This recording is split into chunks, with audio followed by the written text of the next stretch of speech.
Good morning.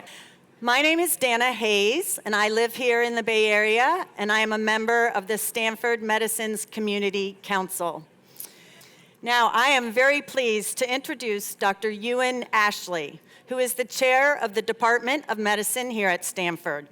He's the Arthur L. Bloomfield Professor of Medicine and a Professor of Genetics and Biomedical Data Science.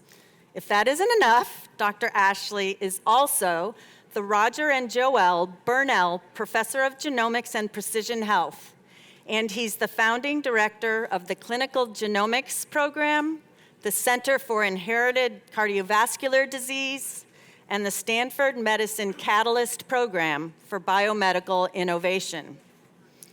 Dr. Ashley is world-renowned for his contributions to the field of medical genomics, and we're fortunate to have him talk with us today about the field of precision medicine, including what it means for our health now and what it's likely to do for us in the future. He'll also discuss the human genome and what it has to do with precision medicine. Lastly, Dr. Ashley will also share information about what he calls the single most potent medical intervention available to us today. Please help me in welcoming Dr. Euan Ashley. Thank you.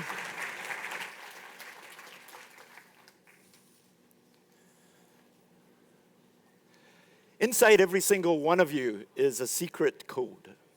It's your own secret code. No one else, not the person sitting next to you, has the same secret code. Your brother, your sister, your father, your mother doesn't have the same secret code.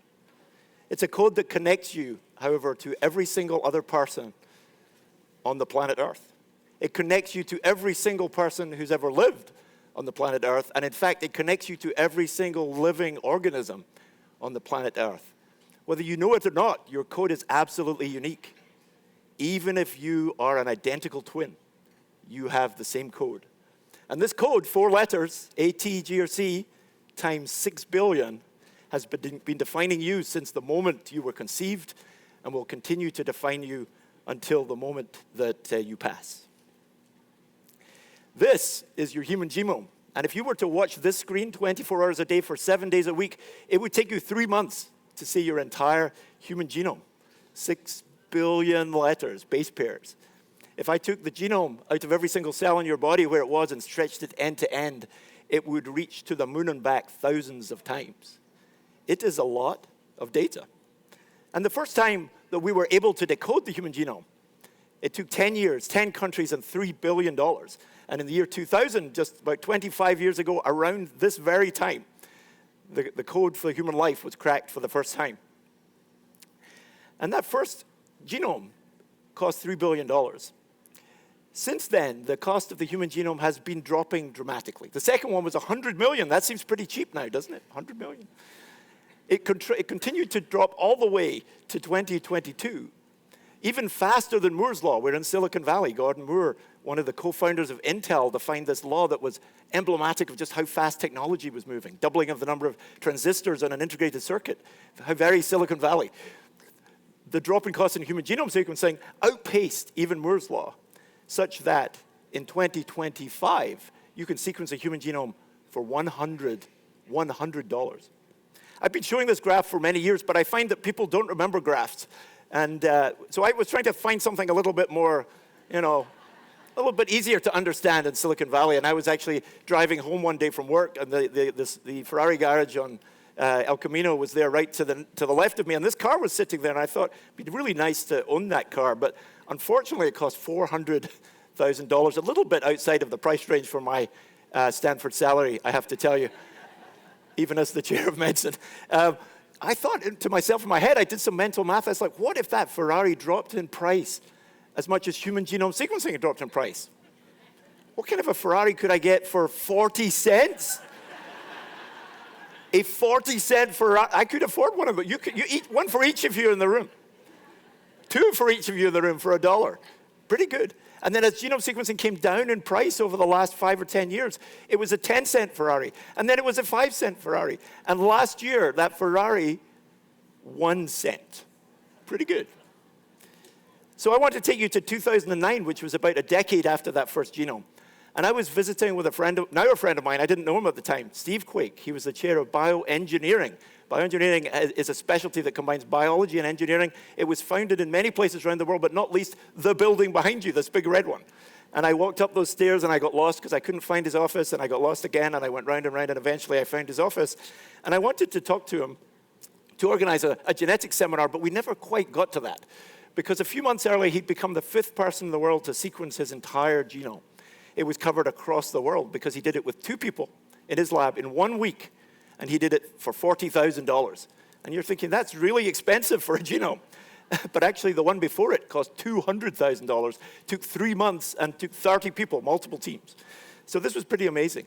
And I'm meeting with him, trying to nail him down about when we can do the seminar. And he says, come over to my computer. I want you to look at this thing. And I'm looking at these tables on the screen. There's an A, a T, a G, and a C, and names of genes I recognize. And he's like, I'm like, what is that? He says, that's my genome. And my jaw dropped. I'm like, what do you mean it's your genome? He says, my whole genome. It's on this computer. And he started pointing at genes and saying, what do you think of that one? I think he thought I had a photographic memory of the genome. I'm not quite sure how.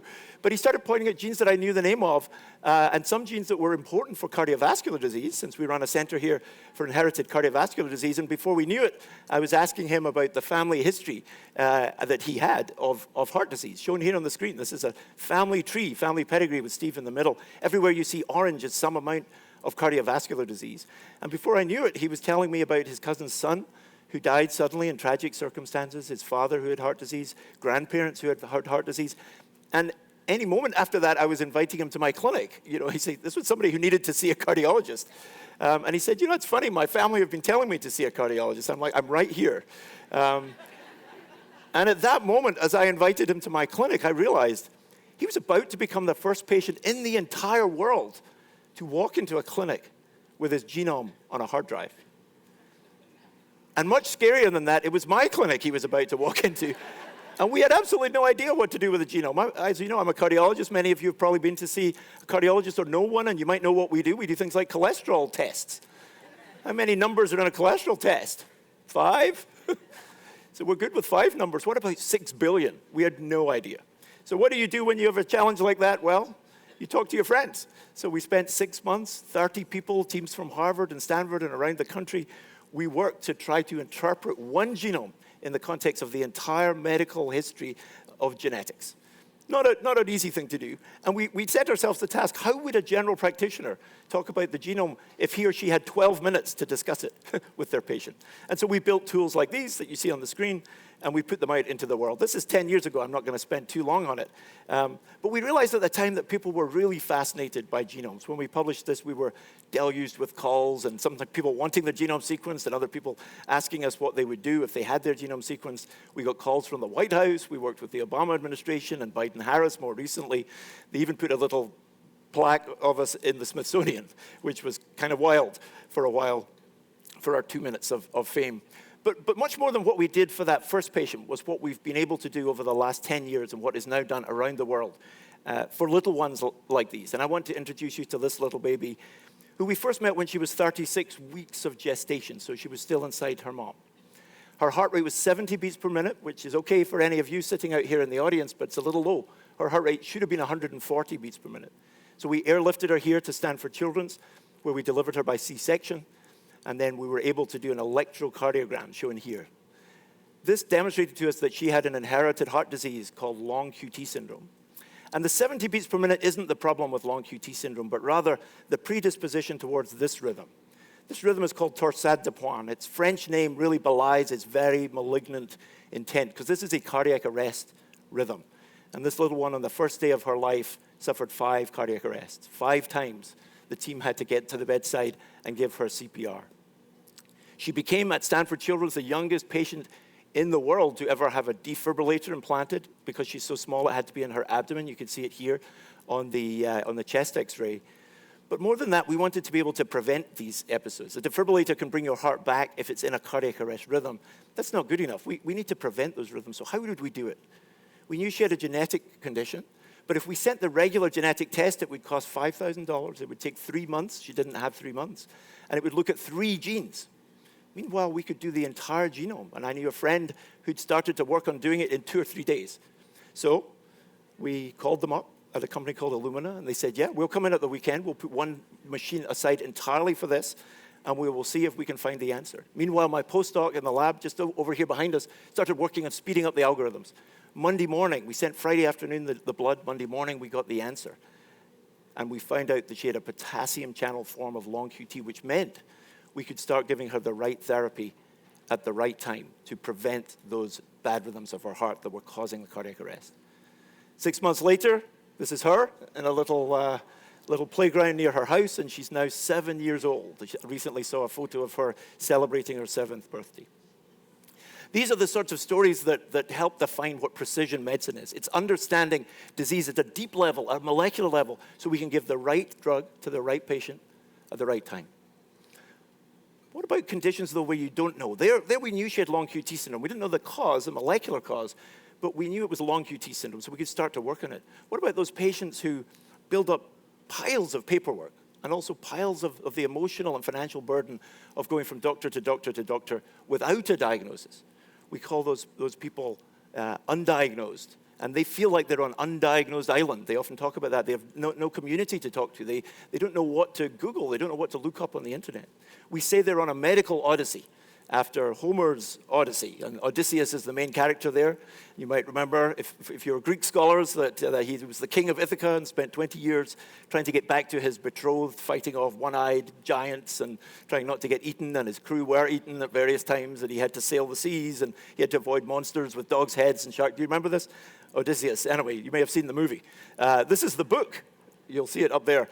And you won't be able to see in very small writing, but it says under the Odyssey, it says one of the 10 best books of 1996, which I thought was very funny. This was on Amazon, since I think the Odyssey was written before the 1990s.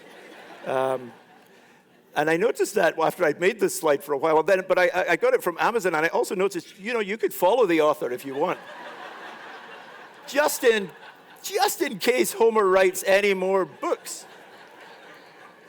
And it is great disappointment to me that I have never received a notification that Homer has written any more books. But because of the potential of the genome in helping us with those kinds of patients, we formed the Undiagnosed Diseases Network, shown here. A group of doctors in this nation and around the world who work to try to solve the hardest cases in medicine, the ones that no one else can solve. And our principal tool is the human genome. So let me tell you about two boys, Carson and Chase. This is them shown just here. They both were born to Nikki and Danny Miller up here in Marin County. In Carson was the oldest. He started growing up through his first year of life, hitting all his milestones. But after he became 1 year old, he started slipping back in his milestones. He was able to walk, and then he couldn't do that anymore. He was able to feed himself. He couldn't do that anymore. His parents started taking him from one doctor to the next, from a pediatrician to a developmental specialist to a neurologist and then another neurologist, all doing lots of testing. They couldn't find the answer. His younger brother was born. The same thing happened. It was clear this was a genetic disease, but they had no answers. Cerebral palsy was the only thing the doctors could say, and that didn't point at anything that would actually help them. And he would go and sit at the end of a long day on his computer at night, and he would try to find answers. He thinks somewhere in the corner of the internet was an answer to what was happening to his boys. Just imagine how terrifying it would be to have your two kids, 1, 3, 4 years old, and have no answers. And they'd been to 4 neurologists when one of them eventually said, there's this thing, it's at Stanford and around the country, you should take a look. They're Undiagnosed Diseases Network, they might be able to help. And that's where we first met the family, just an incredible family. And what we do at the Undiagnosed Diseases Network is we use the genome. And so we sequence the genome of both boys and their parents. And because of the power of that technology, we were able to solve the case almost immediately. Now, this is a technical slide of the actual pileup of the different parts of the genome of all 4 of the family.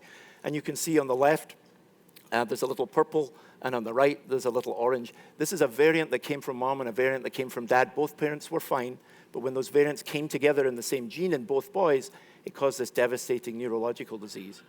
Finally, we knew what it was. They became the 7th and 8th boys in the world to be diagnosed with this condition, MEPAN syndrome. Now, here's a biochemical pathway. I'm guessing not many of you have studied this before. Even as someone who went through medical school, I didn't remember being taught this. The mitochondrial fatty acid synthesis pathway. It doesn't matter what it is. Imagine this is like a factory that's inside all your cells.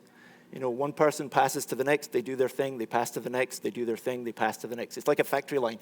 Now imagine one of those factory workers is just off on sick leave. That's the gene shown there, MECR in orange, that isn't there. Now if you were wondering how to help, short of just replacing that factory worker, which is gene therapy that we just can't do yet, you might try and help by giving back some of the things that we're missing, like this thing at the bottom, lipoic acid. So Danny was starting to go on the internet, teach himself biochemistry, found this pathway, started typing things into Google.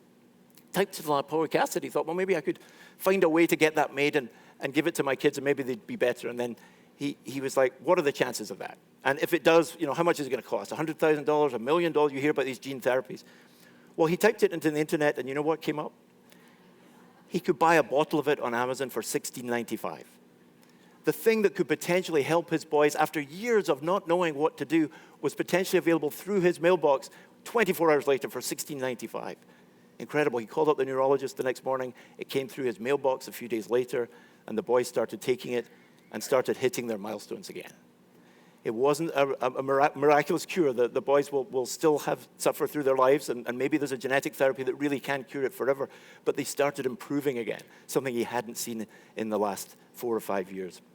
Here they are, and they were kind enough to agree to be in this segment on CBS this Good Morning that was featuring the work of our Undiagnosed Diseases Network. The same week, we featured in This Week in Good News, which is probably one of my favorite headlines, I think, of our work of all time, because there's a lot of bad news in the world, but the Undiagnosed Diseases Network can provide some good news some of the time. I want to tell you about one last patient. This is Matthew. Matthew first started with a cough when he was, the first winter of COVID. He was in Oregon, lived in Oregon, went to his local hospital. They thought he must have COVID, but his COVID test was negative. So they started looking at other places, other organs that could cause a cough. It turned out his heart was failing, and this is an ultrasound of his heart. You don't need to be a cardiologist to realize that heart is not pumping as well as it should be. And in fact, even though it's only pushing out about 10 or 15% of the blood per beat, in fact, half of that blood, as you can see with the jet that's blue near the bottom there, half of that even is going backwards. So he was not only in heart failure, but in shock. And he was airlifted to Stanford, where we implanted an artificial heart pump that could temporarily keep him alive. And in fact, this is him sitting out of our ICU just over here, wearing that battery pack around his shoulder that is keeping his heart going and keeping him alive. Now, at this point, we had to think, what is it going wrong? This could be inflammation of the heart, something reversible that would mean that his heart could recover, and we could take that pump out, and he could go on to live a normal life. Or it could be a genetic condition that would mean he would have to have a heart transplant. So how do we resolve that? Well, one way we can do that is by doing genome sequencing. And by the time that we did this, remember that first little baby I told you about? We managed to do that in about 48 hours. Another group in San Diego had started to try to do that even faster, and they'd even been awarded a Guinness World Record for the fastest genome sequencing, believe it or not. Guinness, the same Guinness that you drink, by the way. I didn't even know that. Guinness World Record, Guinness beer, same thing. Two guys in a pub start arguing about who's the fastest this or the highest that. They're like, we should write a book about this. That's the actual story behind the Guinness World Record. Anyway, so he has the Guinness World Record, and at Stanford, we're not, remotely competitive or anything. So we're like, maybe we can go faster. And we thought we had the key, this machine, appropriately called Prometheon. This thing can sequence a genome once over in 1 minute.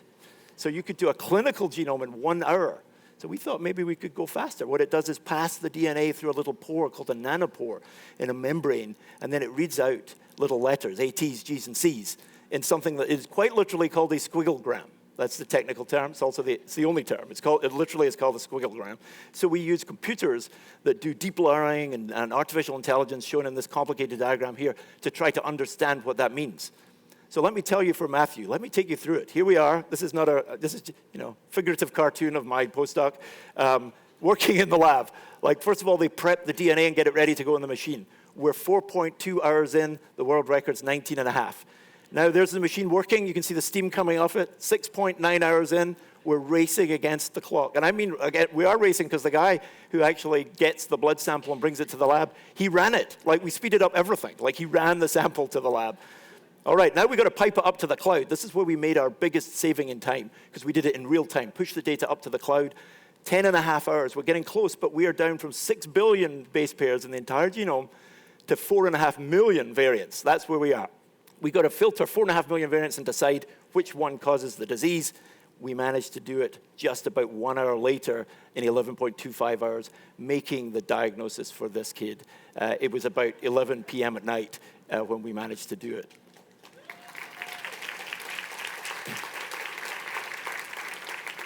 Huge, huge team effort, and much more important than breaking the world record, fun though that was the fact that we could deliver the data back to the patient at the bedside. He was listed for transplant, and he got a new heart 21 days later.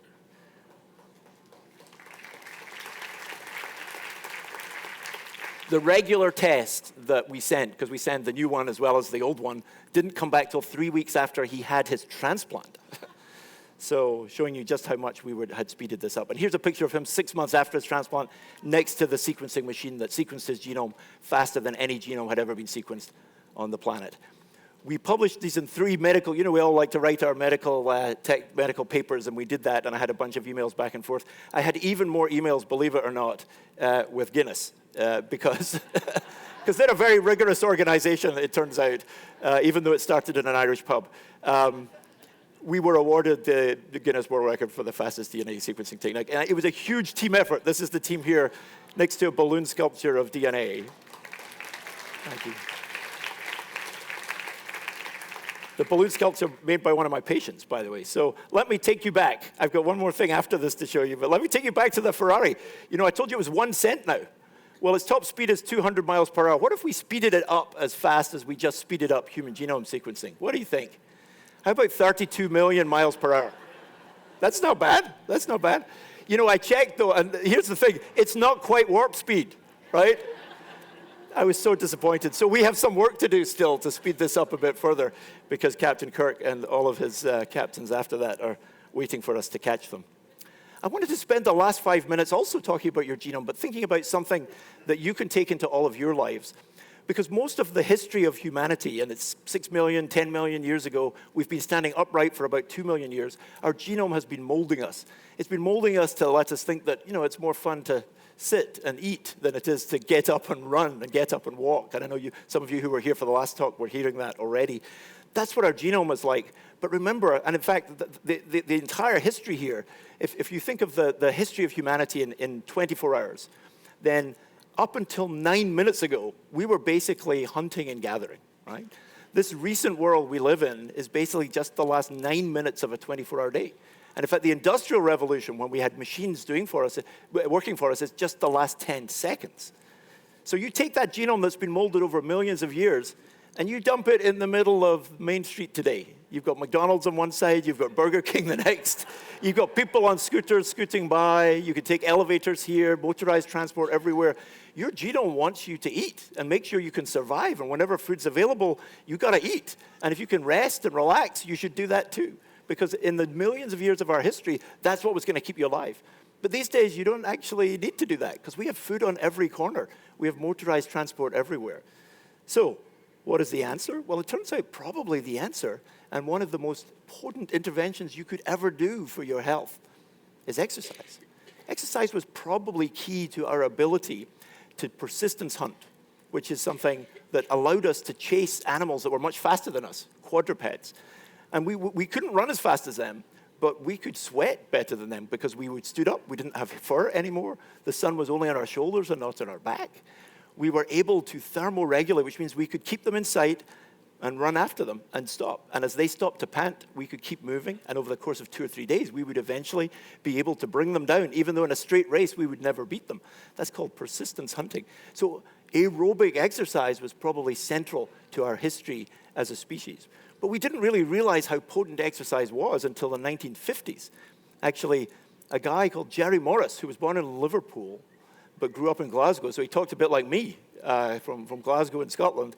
He did this classic study of the London bus drivers where he thought, I'm really interested in people who are active and people who are not, and I need people who live in the same world during the day. And he thought, well, on the London buses, there are people who go up and down stairs all day, that's the conductors, and there's people who sit and drive all day. And so I wonder if they have differences in their heart disease risk. And he found something remarkable. The bus drivers who sat all day had half the rate of heart attacks of the conductors who walked up and down the stairs. And that was the beginning of an understanding as just how potent exercise is in reducing our risk, not just of heart disease, but of every single disease that you can think of. In fact, the most recent data from a very large study would show you that 1 minute of exercise will buy you 5 minutes of extra life.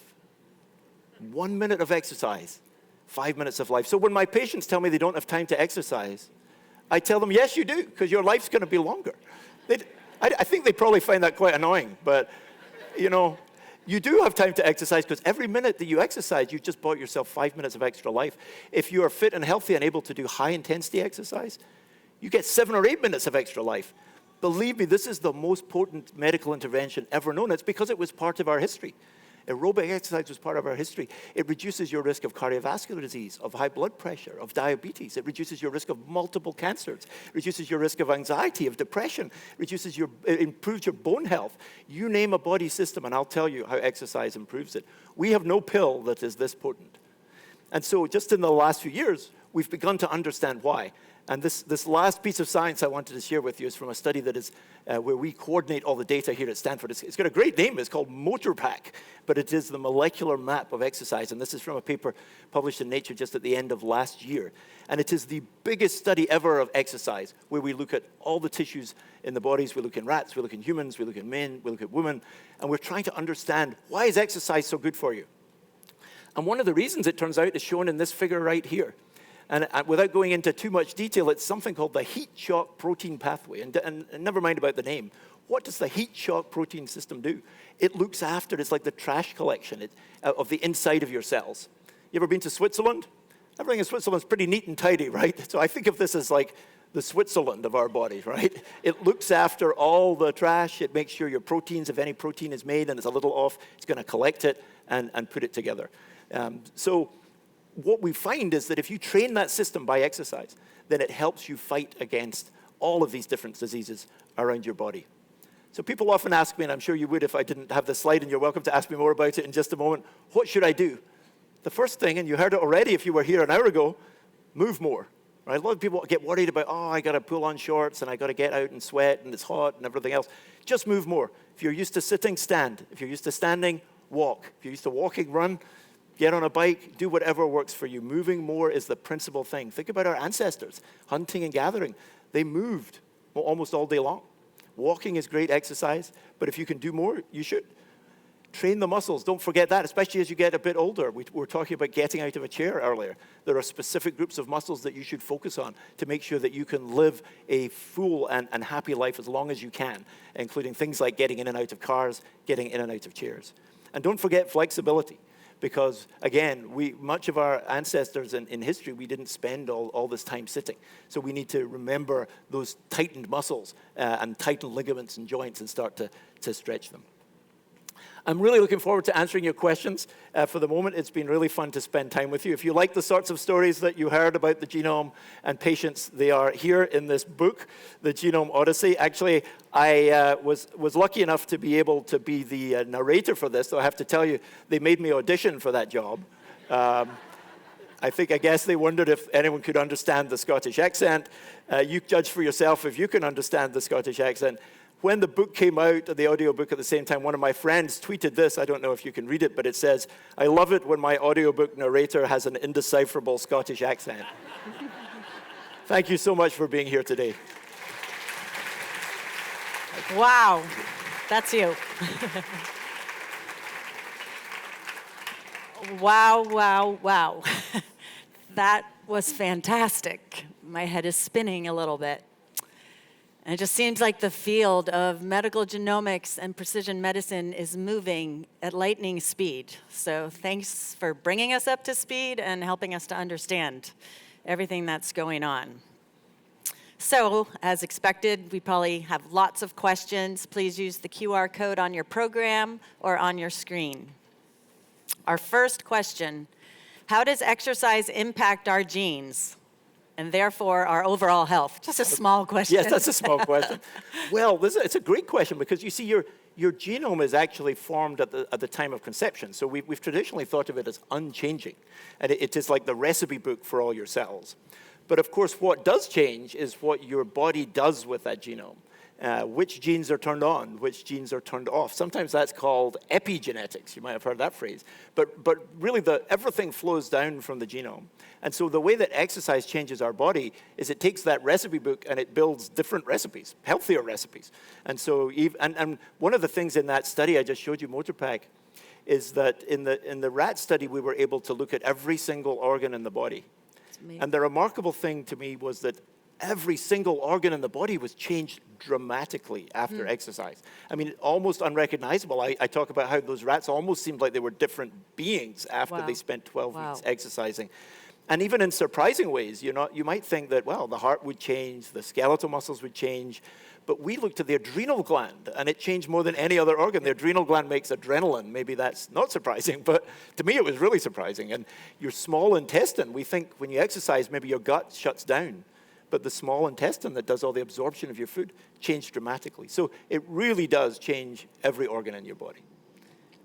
That's just fascinating because, so we have so much control over what we do. How our genes operate for us, A lot of people think genes are our destiny, but they are not. They are not. It's nature. Nature and nurture. And it's remarkable how often when we look at the balance between those two, we find it's often 50-50. Okay. There are some things for which genes are more important. Some of the diseases I've shown you, of course, the genetics are the most important thing. But especially as you get older, it becomes much more balanced between how you've lived your life and what you're doing in your life and your diet and your sleep and your exercise. And although your genes still play an important role, it becomes much more balanced overall. Yeah. Great to know. Okay, are there certain types of exercise that are more beneficial for specific genetic profiles? Yeah, I get asked this a lot, actually. In fact, because we're interested in the genetics of exercise, we particularly get asked, can you tell me if my kid's going to be an Olympian? Yeah. No, I can't. And even if I could, I wouldn't, right? Because it really is important, what you do with, how you train. The mental part is really important. And in fact, it's really true that at the moment we aren't very good at predicting who's going to be an Olympian. Although we're working on that in other ways, not with that intent, but to understand what makes the fittest people in the world the fittest people in the world. We have another study we're doing where we're actually sequencing the genomes of the fittest people in the world. So that's kind of fun. But the question is about what sort of exercise to do. The good news is that even although we spend a lot of time today here talking about precision medicine or personalized medicine, actually our exercise prescription is pretty impersonal. Right. Pretty much everybody should do more. Just move more, as I said. Yep. And then if you want an exercise regimen, I think it's really important to try and make sure it's a mixture of endurance type work, so aerobic exercise, and strength. And actually both have been shown clearly to improve multiple organ systems disease risk. So, and although you might hear studies, the press does love to report on exercise studies, so it's a bit like diet. One day you hear eggs are good for you, the next day they're bad for you, and exercise in the morning, no exercise in the evening. Sometimes it can be dizzying. The reality is we haven't changed much in our recommendations in the medical profession over multiple decades for diet and exercise. You should do more. You should try and do some every day. Try and find a time that works for you. It might be the morning, get up early. It might be after dinner. After dinner is a great time to especially go for a walk because that's when your body is metabolizing your dinner and you can improve your glucose sensitivity. You improve your risk of diabetes by exercising after dinner. So that's a good time. Try and have a mixture of aerobic type effort, strength training, and then also flexibility. Okay. Move. Move. Yeah. Is whole genome sequencing something the average person should pursue? Right. Yeah. Another great question.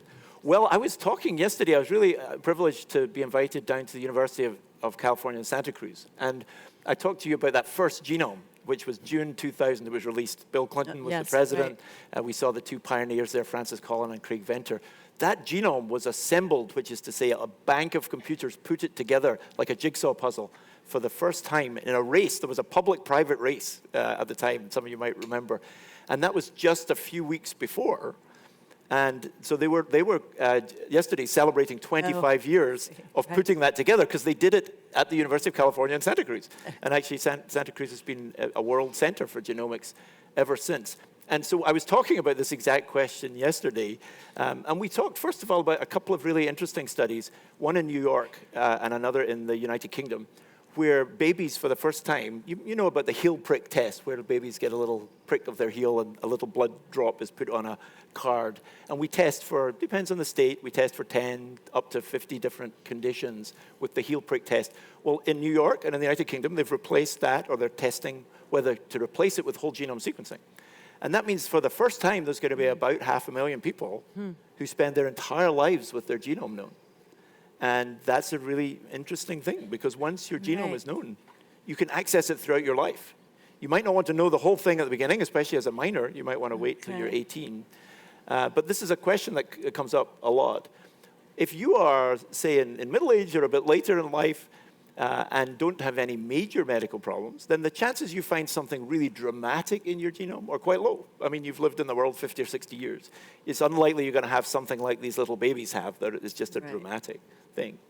But one of the tests we're launching, in fact, it's in pilot phase right now, so it's already launched, it just isn't rolled out to all of Stanford yet, is something called pharmacogenomics, the idea of using your genome to understand which drugs to give you.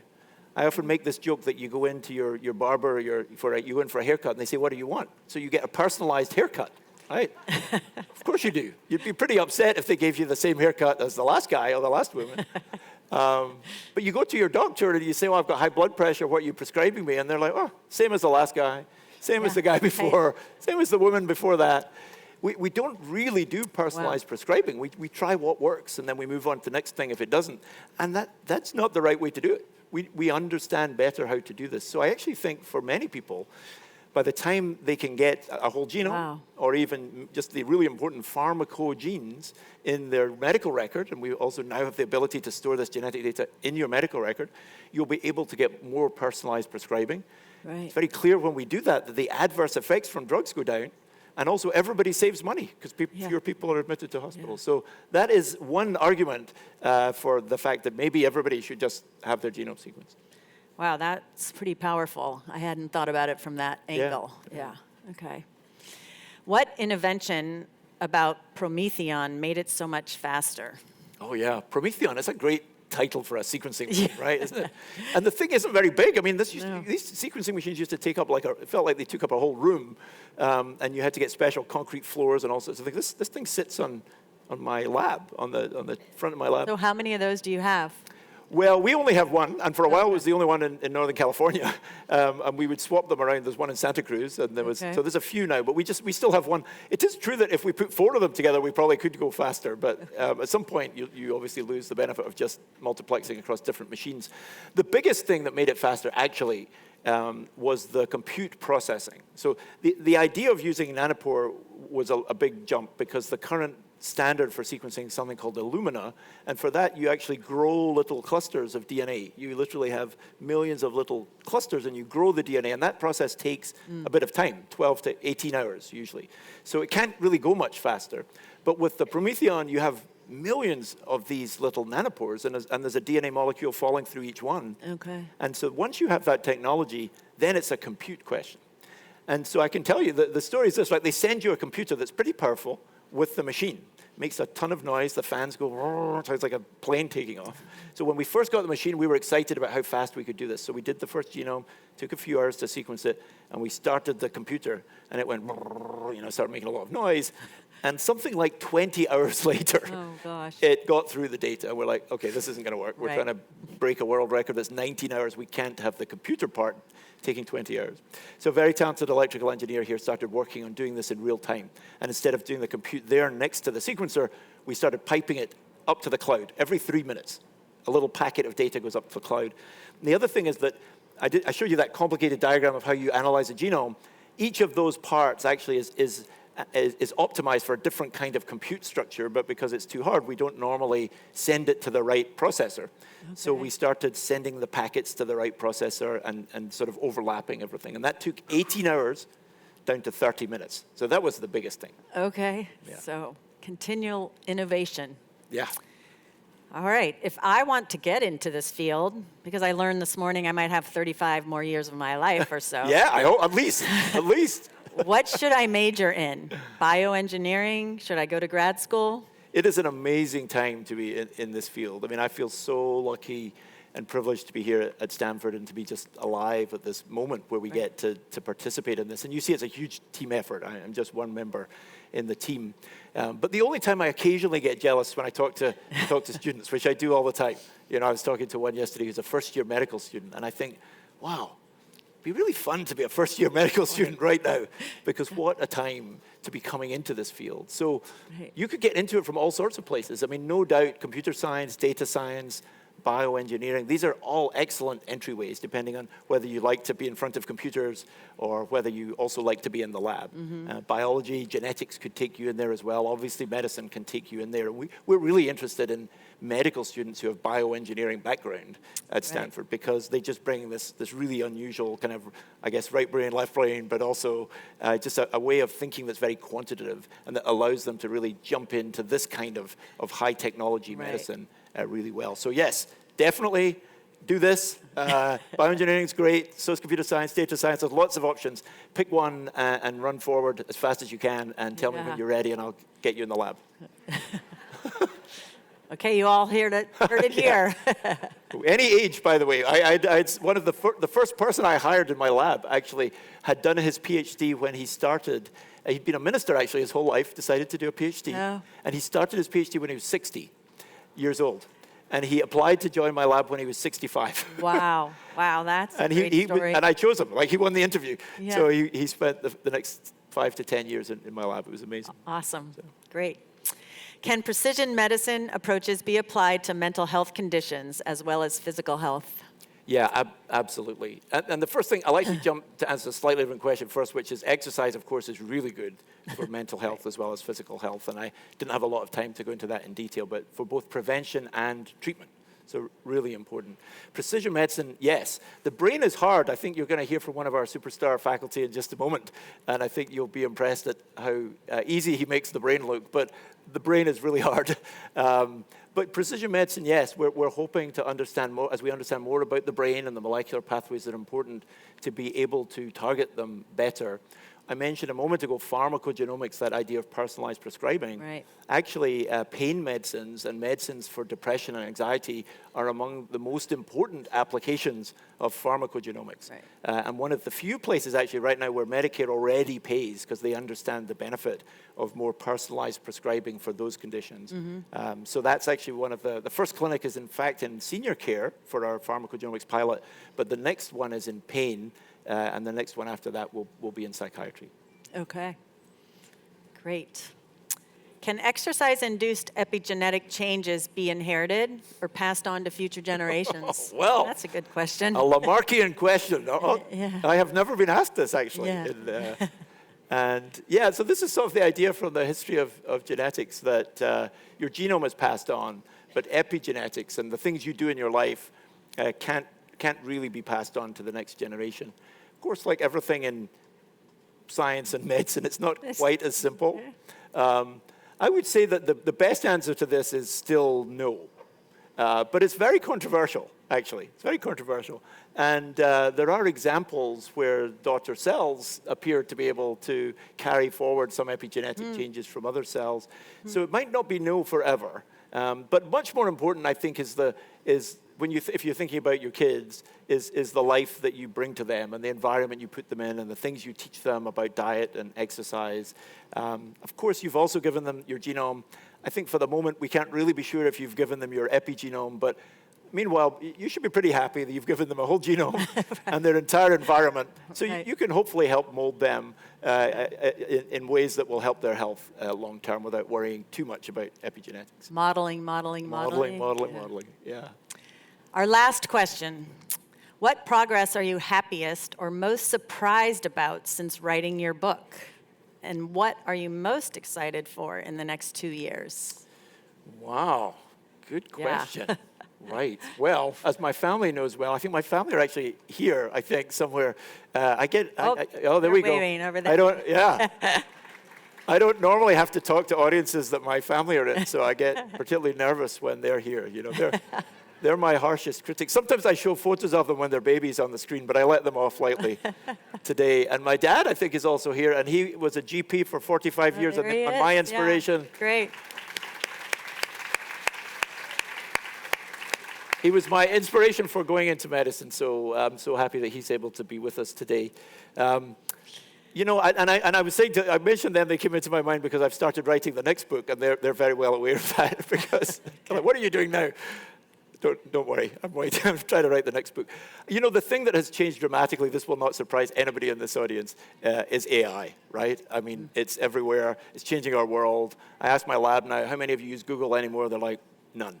They all go to a language model to do all their searching. I wanted to double check my numbers this morning on the 24-hour clock of human history and how many minutes it was since we were hunting, gathering, and agriculture. I didn't go to Google. I went to Perplexity, which is a language model system that can pick its language model of choice. That's where we get answers now. And AI has changed so much. It's also changed molecular medicine. We now, of course, use AI to help us interpret genomes. So that has changed dramatically. There's very little discussion of AI in my last book, although this fast genome includes multiple elements that were AI. And in fact, a lot of the speed up included a collaboration with NVIDIA where they gave us access to chips. One of the other studies at Stanford that's really big right now is building a biologic language model. So think about how these models learn how to speak English and Spanish and all sorts of other languages. Right. Now we're teaching them how to speak protein and how to speak DNA. In fact, the biggest and best DNA language model in the world was just released here at Stanford about a month ago. It's called Evo 2, because it's actually the second one. Evo? Evo. Evo. EVO, Okay. not Evo. Okay. No. Just checking. Yes, Okay. Evo. Evo. Evo, and it's number 2. It's like the sequel. Evo 2, the sequel. Yes, exactly. And we're teaching it to speak DNA, because when we think about doing things like genetic therapy, and you might have seen in the news the amazing story of one of these little babies at Penn in Philadelphia that got a new genetic treatment specifically for that little one based on CRISPR. And one of my friends for many years was the leader of that study, and it's just amazing to see him do that. So in order to do that better, we're going to be using AI much more. And so I think that's the answer to the last part of the question as well. That is both the thing that's changed most in the last couple of years, and I think it's the thing I'm most excited about for the next few years, is changing our knowledge of understanding the genome into actual genetic therapies and genetic cures, and they are coming. Stories like the one you just heard are going to be much more common, and it's a really exciting time to be here. Wow. Well, I just can't thank you enough, and I thank you on behalf of everyone here. Can you join me in thanking Dr. Ashley? The preceding program is copyrighted by the Board of Trustees of the Leland Stanford Junior University. Please visit us at med.stanford.edu.